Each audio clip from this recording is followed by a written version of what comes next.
You're listening to The Artist Athlete, episode 132.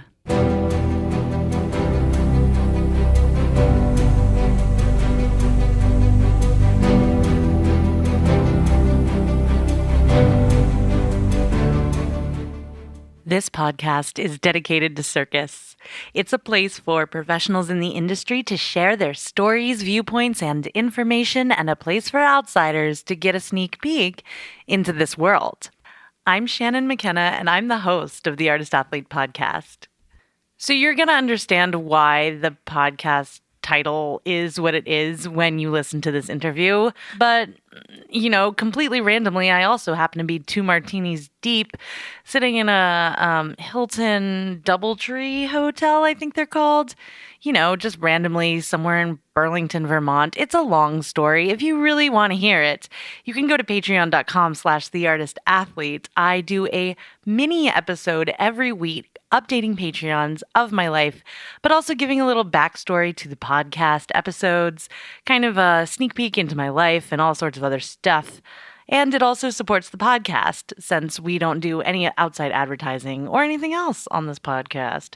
So if you love what you're listening to, patreon.com/theartistathlete is the place to be. I'm going to go eat another olive out of my martini. My guest today is Elena Brocade. Elena is a performing artist, choreographer, director, and costume designer based in Los Angeles.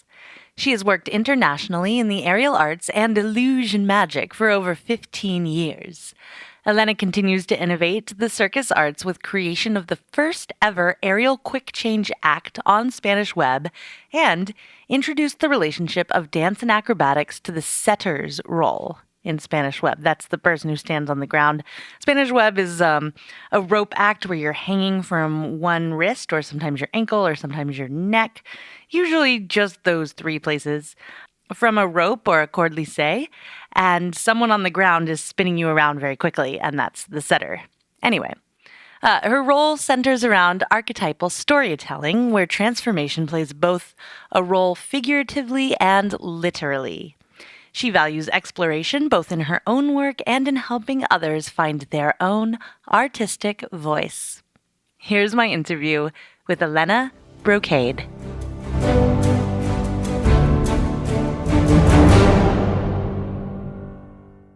Elena Brocade, welcome to the Artist Athlete podcast. Thank you. I'm happy to be here. Yay, we're so happy to have you. Can you start by telling the people who you are and what you do? Who I am and what I do. I know, big questions. Yeah. Yeah. I am Elena Brocade. I live in Los Angeles.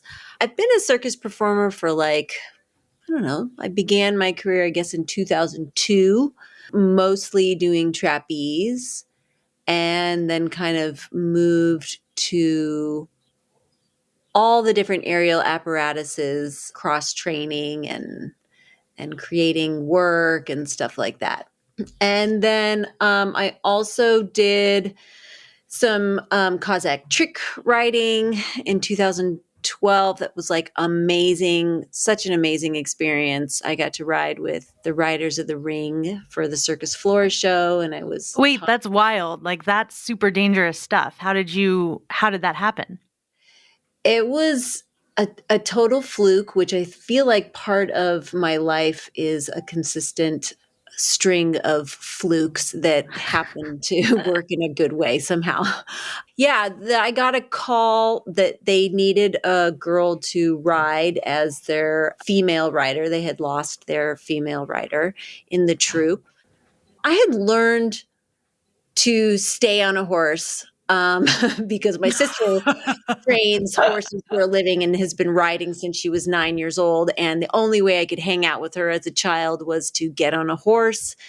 And so I didn't know how to do anything but just hold on and let this horse take me, which turned out to be the perfect training for trick riding. So I went in and I auditioned, and it was 4 months before the show, and I was just there 5 days a week, every day at 4:00 for 2 hours, taking care of the horses and then learning how to trick ride. And it was the most exhilarating thing I've ever done in my life. It was so much fun. And I'm really grateful of Omar Chinibekoff. He was my coach and trainer and the leader of the troupe, and it was incredible.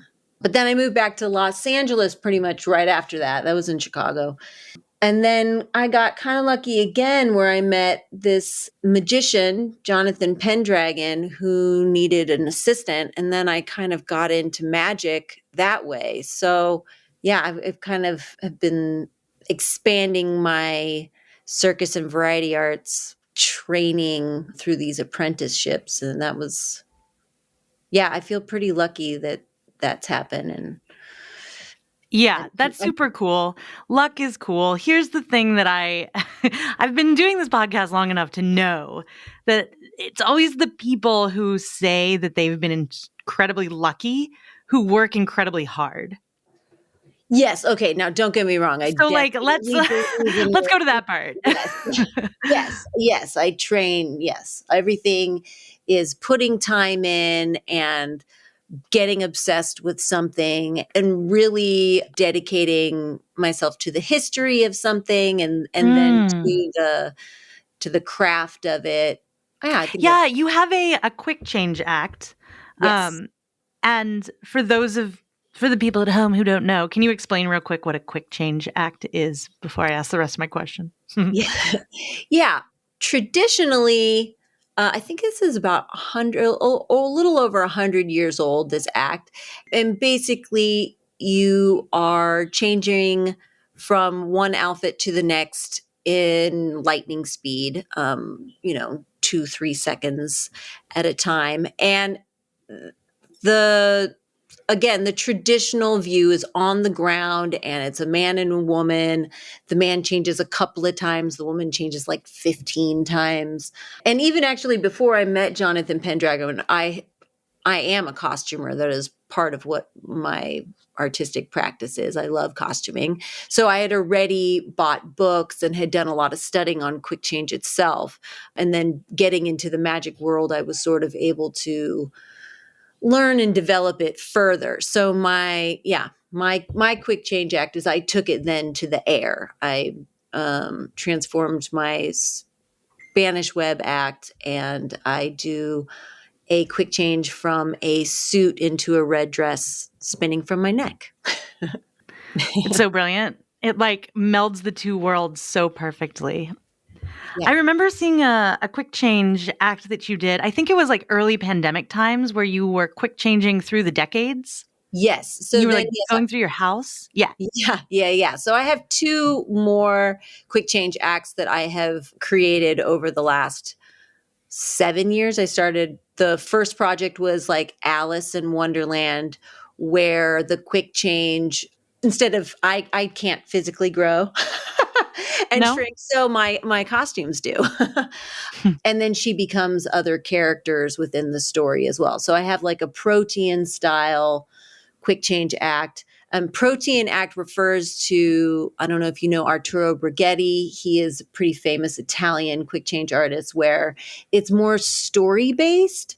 And instead of it just being like dress to dress to dress, there's story along with it. So that was my inspiration for the Alice. And then I was inspired to do the 20th Century Quick Change Act, where I did the fashion starting from the 1900s and going all the way to the end of the decades, the 10 decades, basically. I have like a full length, it's almost like 10-minute act that I had done just a couple of times before pandemic hit.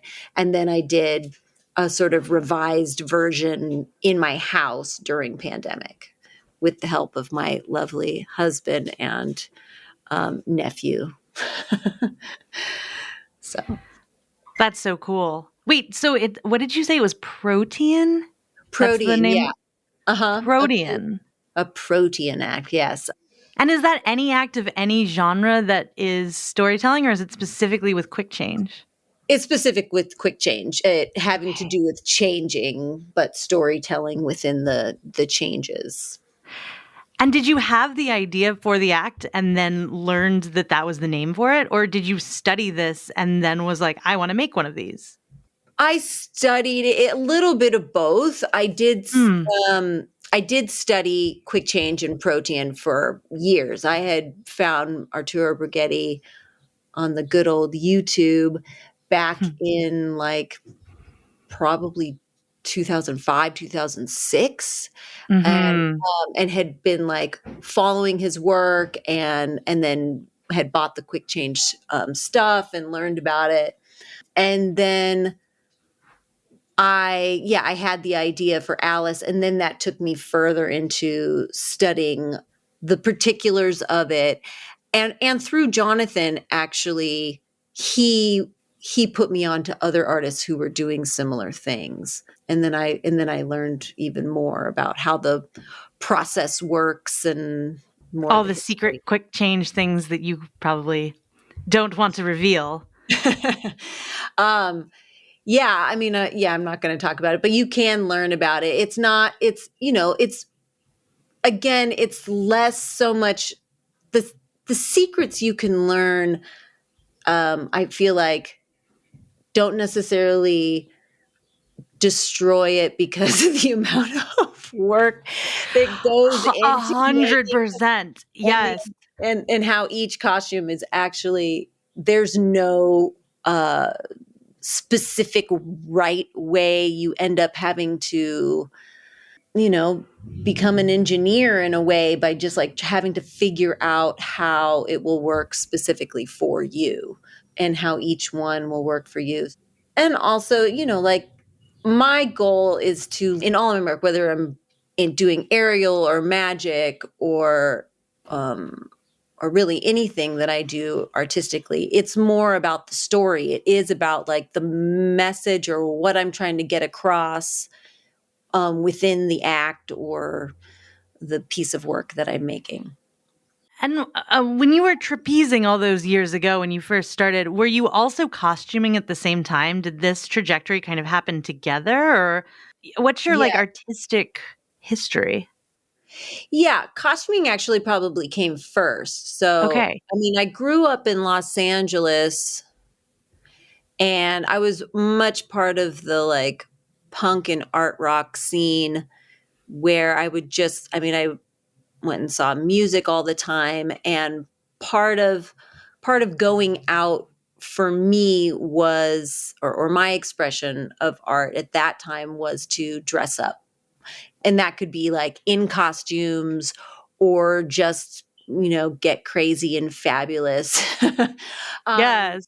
so I did a lot of like buying things from, thrift stores and then redoing them how I wanted to do them. I'm not a trained seamstress. I have learned a lot over the years, but I'm still sometimes some of these projects now I'm like, oh my gosh, I need to actually hire a real seamstress because I'll design something and then have no idea how to actually make it work.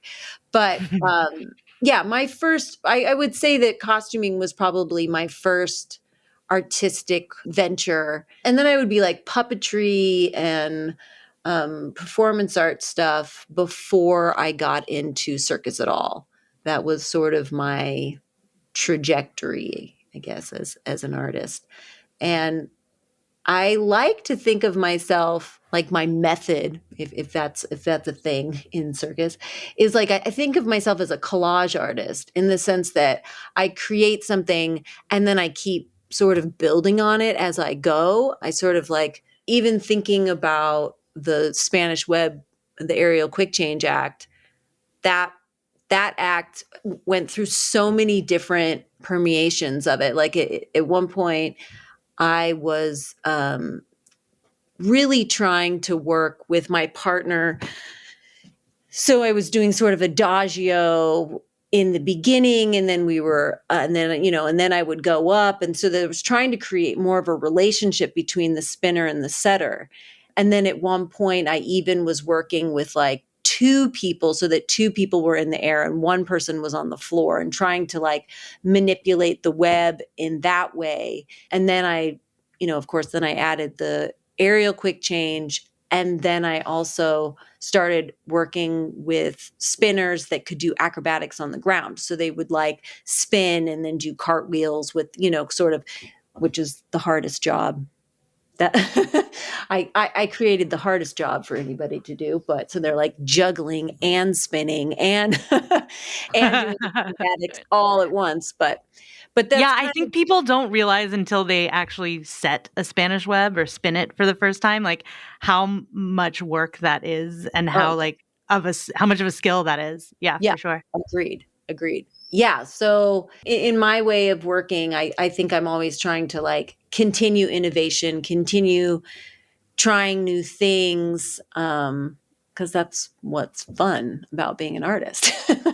Yeah, that's so dope. It doesn't seem like there was ever a time where and correct me if I'm wrong, but it doesn't sound like there was ever a time where like the technical aspect of the work became front and center for you, which I know kind of sounds like an insult, but it's not. No, I'm just trying to think about like there was a time, I think this is, I'm talking in retrospect, so I'm pulling out the things that I'm also really excited about right now.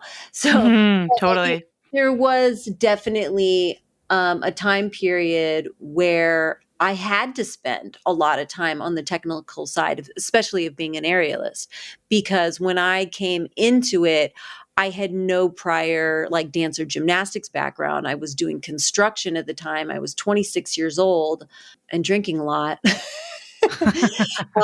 So I had no upper body strength. I had no concept of how to use my body in this way, right? So I definitely had to go through long periods of understanding the technical side and devoting myself to the technique. And yes, I was like, I'm like, oh, I'm gonna get that back flag, or Mm, I'm gonna, get this. At one point I was like gonna do jaw hanging, and so I was yeah. obsessed with that. And then I'm like, oh, my teeth are gonna fall out of my face. Never mind. But yeah, so definitely, I would say that there was a period of time when I needed to obsess about that, and even took private lessons at Joffrey Ballet with a dancer so that I could understand lines and pointing my toes properly and shoulder alignment and all that kind of stuff. Yeah. So yes, I mean, there was that period of time. Just right now, I'm sort of obsessed with the creative process of layering things. And so when I look back at my history, that's what my brain focuses on. No, totally. And like you've earned the right to do that, by going through all of this. I feel like that's like the fun part. Yeah.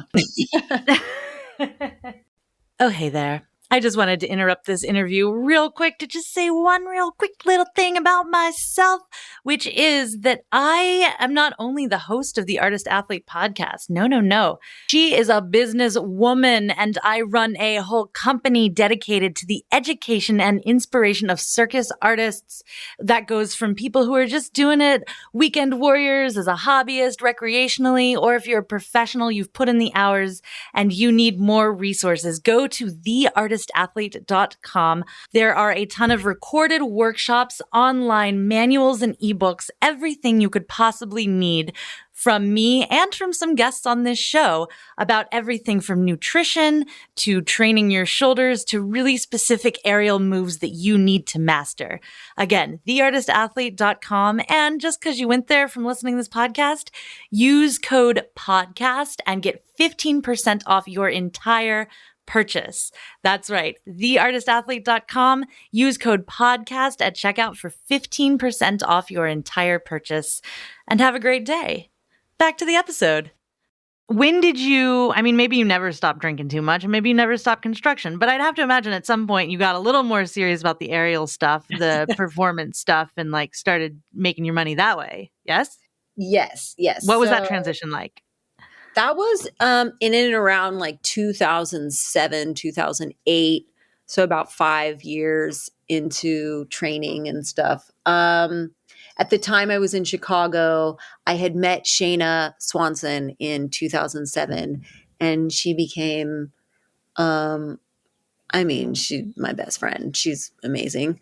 She's And amazing. Great yeah, friend of the podcast too, Shayna Swanson. I'll yes, drop she that is. episode number down below somewhere. I don't remember what it is, but she's been here. Yeah. Yes, of course she has. She's been everywhere. She's incredible. Her her just I've learned so much from her. How do I put that? She's just like an incredible business person. She is seething with creativity and drive. Yeah. And we have a lot of fun together. And yes, we did do a lot of drinking together too. Yeah. But there was a point when she did say to me, Elena, you're either going to be a drunk or an aerialist. And You mean you can't be both? Oh, my yeah, dreams are crushed. right. Yeah, no, I did definitely uh, need to come to terms and still always have to come to terms with taking care of my body and my mental health. So, Yeah. drinking too much is never going to be helpful on that level. So, yeah, I did have learned to have boundaries and have balance in my life, and some of that was all coming around that 2007 period. That also I had gotten a gig with Shayna in China for 5 weeks, and it was we were it was a clown festival, the Kim Tom Clown International Clown Festival, and yeah, it was so much fun, and we came back with a good healthy amount of money, and for the What first were time in you my doing life, there? Oh, we word. made clown costumes and we stilt walked 8 hours a day. Well, we were 4 hours on, an hour on, an hour off, and my drinking didn't stop during this period, actually, because it Yeah. was kind of holy hell. It was 6 days a week, starting at 8 a.m. in the morning.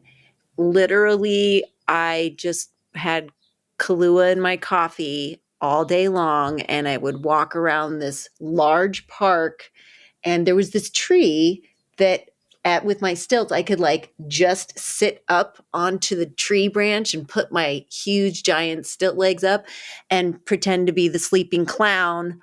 And then adorable Chinese children would run up the tree and try to wake me up.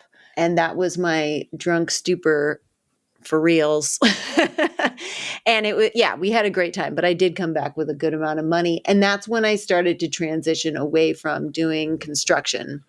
Hmm. Uh, I had just prior to that, I had it was another apprenticeship situation where I had met Dave Smith. He was a contractor in like 2001. I think I met him, and I was doing painting and tiling and plumbing and all this kind of stuff. And then in about 2005, I sort of branched out and was doing it on my own. So I had kind of had my own little business for a while doing tiling and stuff. And it became exhausting. I mean, with like I do that all day long and then go train. Yeah, Um, no doubt. and yeah, my body was like super done. So coming back from China was like, okay, I'm going to give myself. I took, odds and ends jobs here and there for a couple of years, but then I pretty much phased out and have been, a working circus performer ever since.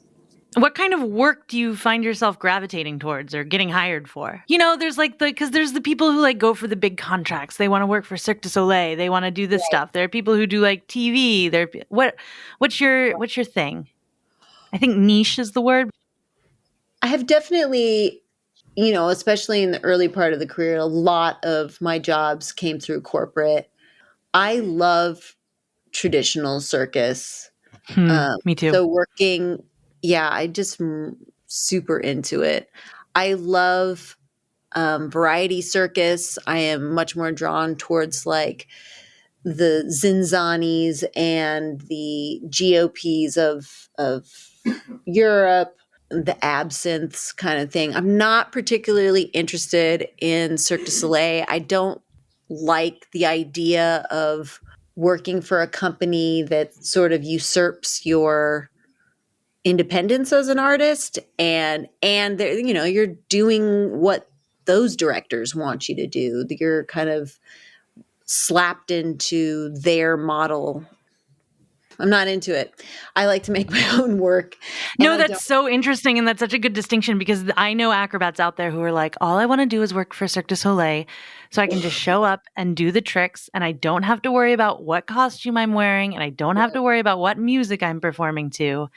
And your interpretation of it, it sounds like, is like, I want to show up and I want to do it all so it looks exactly how I want to look and says exactly what I want to say. Oh, absolutely. Yeah. Yeah. I'm a snob in that way. And also, like, I don't really think that they have progressed. They haven't changed. Mm, There has been a few shows that I really loved and I thought were beautiful, but it's like taking the same thing and just throwing it on another show that is, you know, like, yes, the costume sort of changes, but not really. And right. and you know, the creativity is sort of seems lost to me. And I think that's partially because it's coming from sort of a corporate view. And I mean, kind of like if you would put it against the ballet world, it'd be like doing Yeah, no, you do the Nutcracker every year. You do Romeo and yes, Juliet. You do right, Swan Lake because right, those are the ones that people know and they pay right, for. So they like that's what yes, you put on. right. No, yeah, that makes total sense. But it sounds like your critique is there's a lack of evolution in the company, Yeah, right? Like they haven't yeah, really creatively evolved. yeah. How do you creatively evolve? I think I creative inspiration, I think, comes by looking at other people's art. So Mm. going, you know, last week I went to a dance show from a company here in Los Angeles. They did on a rooftop, and I go see visual art and I listen to music, and I love, you know, fashion, everything. I am obsessed with the arts in general, all of it, every part of it, and science and politics. And Yeah. so I'm inspired by life. I mean, I think that consistently staying involved in what is happening on a day to day basis influences how I create and what I think is meaningful to talk about.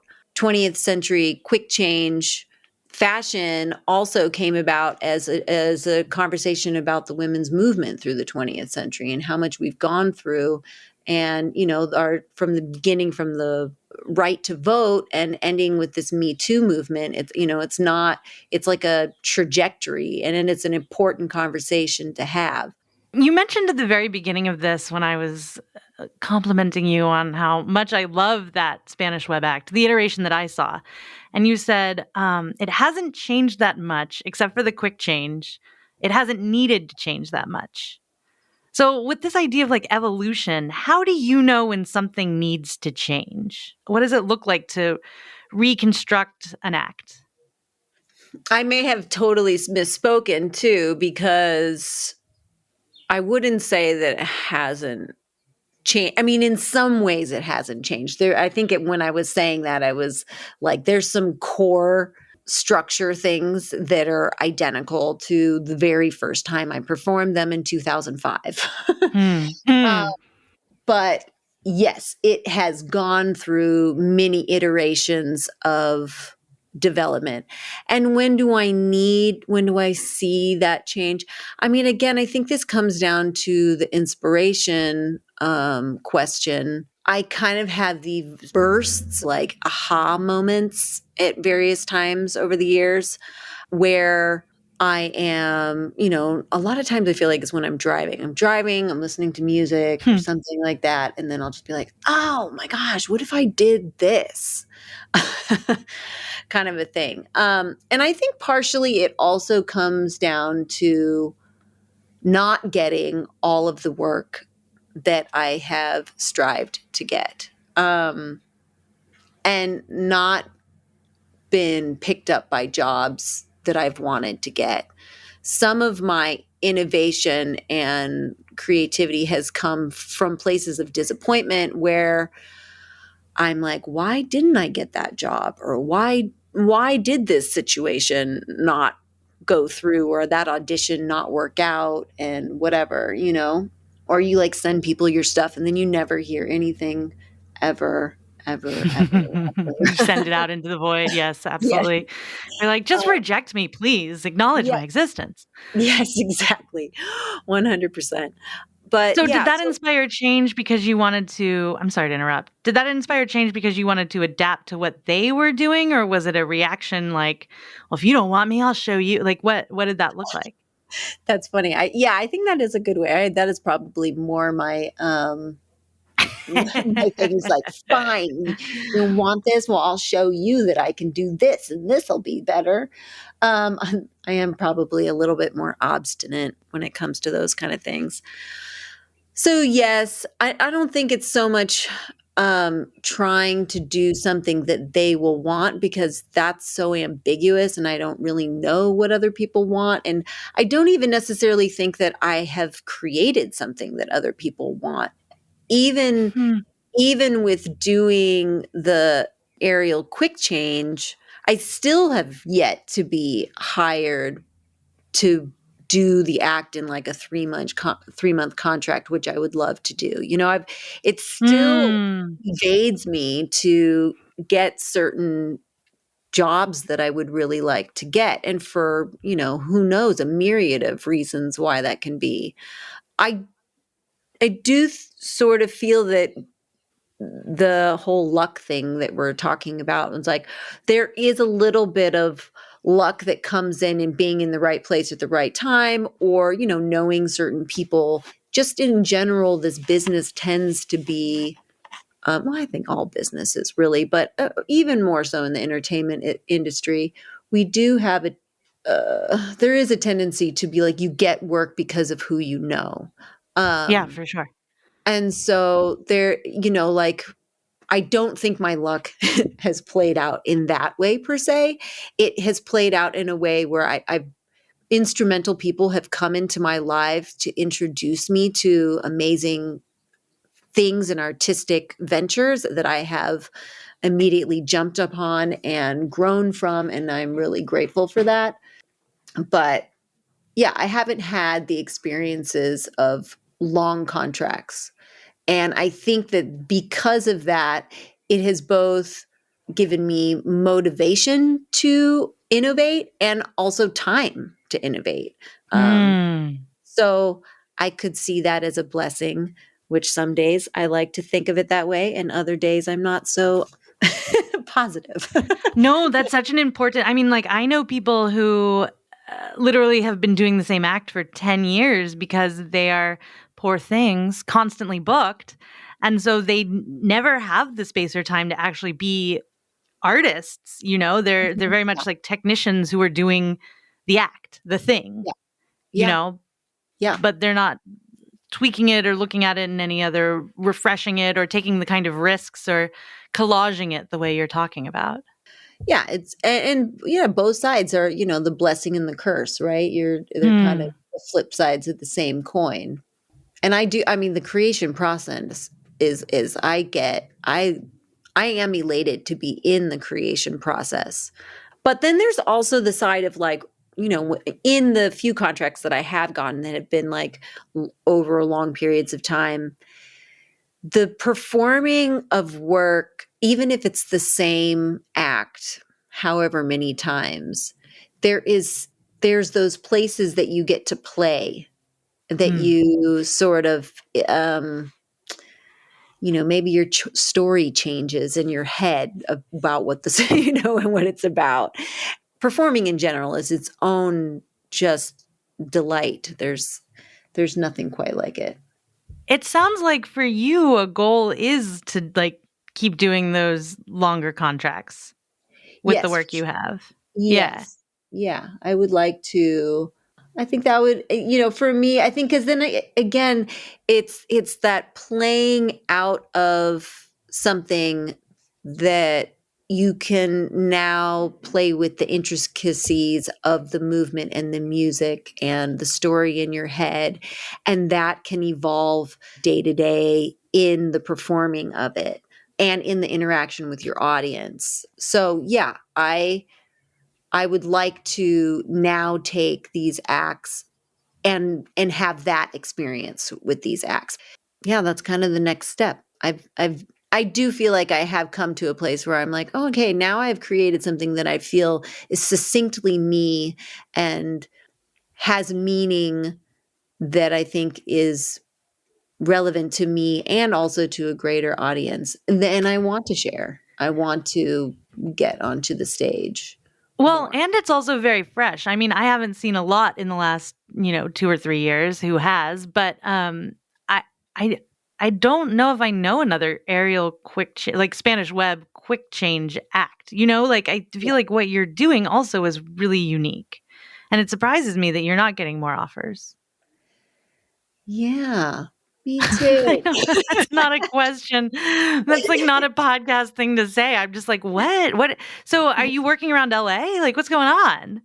Yeah, there are some things around Los Angeles that I'm beginning to finally pick up around here. There's a couple of people who are like minded that want to create sort of like a cabaret like setting in their venues, and that is really fun. I'm beginning to work with somebody right now that I really like, and I think he's a good person too, which is great. But Always good. again, Los Angeles is a weird city with live entertainment. There's a lot of club work, but I am not particularly interested in that. And that isn't what I mean when I want to like have consistent work. Aha. So you I could have consistent work. It's just the work that you could have, you don't want. Yeah, I mean, sometimes I have to stop myself from saying no to things because I need to also make a living. But I'm laughing in recognition, if yeah, nothing else. I just Yeah. I just don't, like there's certain things I don't necessarily find fulfilling. So, like being the girl in the air, the glorified dancer or something. And not that there's anything wrong with that either. And sometimes you take those gigs and it's fun and that's great. But ultimately, that isn't what I want to be doing. I do want to work on the work that I've put time into. I want that to be my focus. Yeah, sure. I did like after pandemic, I started my own cabaret, circus cabaret. I started this pop-up circus cabaret that I'm brought now to a couple places in Los Angeles, and I'm hoping to expand that, and I'm grant writing and stuff like that. And it's called Leggy Rigs, and basically anthropomorphized my portable aerial rig, Uh-huh. made her own being. and Okay. so and I thought that would be a good way to kind of create, the cabaret setting that I want to be a part of. I should just create it. But that again, it's the producing side of things, which is actually pretty fulfilling because you're working with a lot of amazing artists that are here in Los Angeles, and that's so much fun. And then of course I can style it how I want it because I also love doing that. So there's a lot of part of producing that I like. And I even don't even mind the grant writing process because on the intellectual side of things, it sort of forces me to verbalize what I want and the mission that bringing the arts to all people in Los Angeles is really important to me. So trying to do free shows is a big part of this project. But Mhm. but yeah, then that's also sort of in conflict with my, if I get a contract, I will walk out the door. And I will go. So we'll see I'm just throwing things out there and see what hits, and sticks. Yeah, I mean, yours is the story certainly of like a real working artist out there in the world. And also one who I don't know, like you strike me as the type who like you would say no to something like if it came between like paying the rent or having to do something you really didn't believe in, you just wouldn't pay your rent. Yeah, I mean, well, I would say if didn't believe in it in the sense that what would be the deal breaker in that situation would be if there was some sort of socio-political reason, because that is Mm. what's really important to me. In general, I consider myself an activist. I think it's really important to be part of your community in a healthy way. So promoting, if it was to,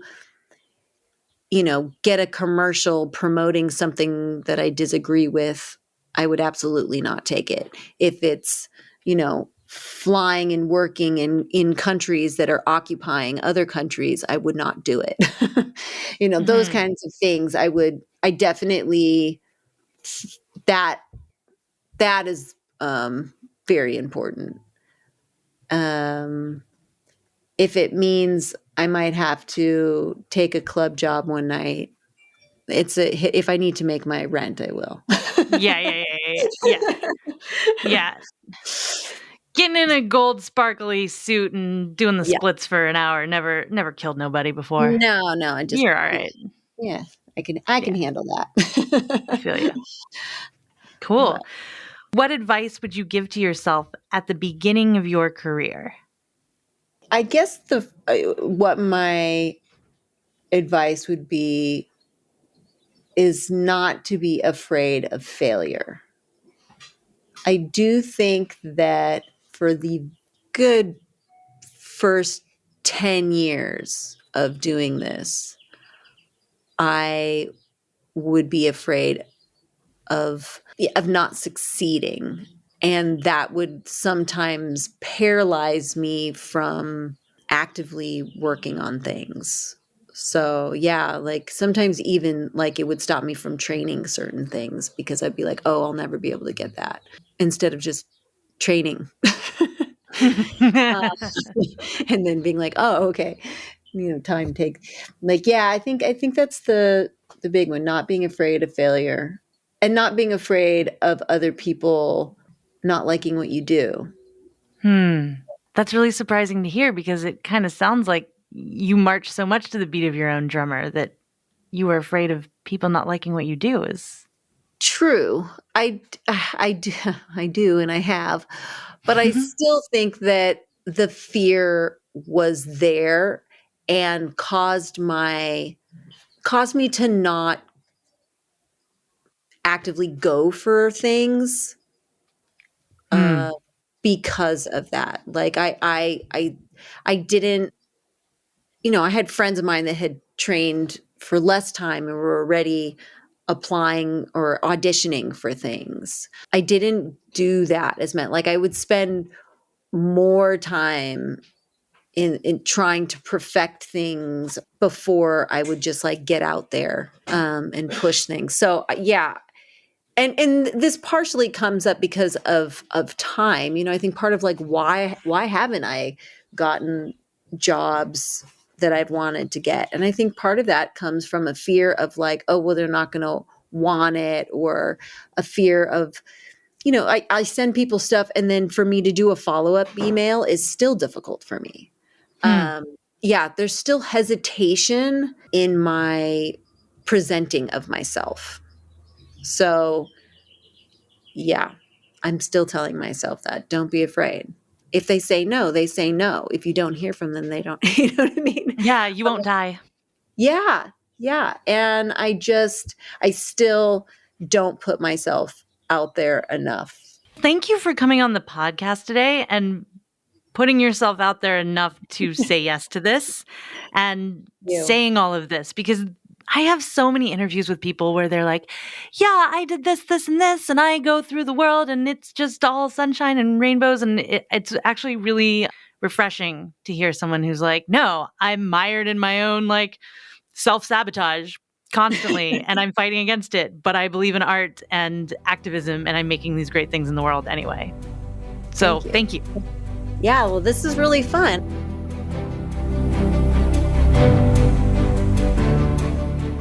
That was my interview with national treasure, Elena Brocade. Elena, thank you so much for coming on and being so human and so honest about the work. I don't think I've heard many people on this podcast really say things like, sometimes I have to stop myself from saying no to things, or I don't think that I've created something other people want. Those are very honest sentences and very real fears I think that a lot of us have sometimes as artists. But if you go, and the links are in the show notes, to watch Elena's work, I think a lot of you would be very interested in seeing it performed live. And if you book events or any other shows, consider reaching out to Elena. Elena, you're welcome. I will take 10%.